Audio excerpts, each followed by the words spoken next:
Previsioni per sabato 31 gennaio. Anche per domani sono previste ancora altre piogge. Questa volta sono possibili dei temporali e degli acquazzoni che interesseranno in primis il sud e l'ovest sardo. Già dalle prime ore molto probabilmente pioverà nel Cagliaritano, per poi piovere più intensamente nell'Iglesiente e nell'Inas e allargarsi su tutta la zona meridionale. Nel corso della giornata le piogge interesseranno tutta l'isola. Il vento soffierà da direzioni variabili, al mattino da scirocco sulle coste occidentali e orientali.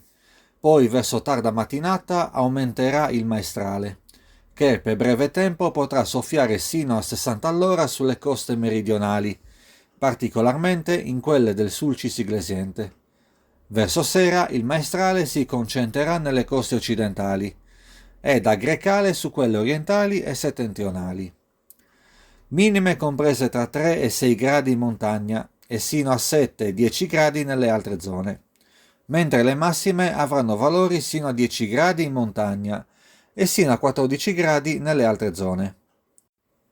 Allerta arancione emessa dalla Protezione Civile per piogge e temporali nelle aree meridionali e allerta gialla sulle aree centrali. In descrizione c'è il link al sito della Protezione Civile per poter consultare l'allerta integrale.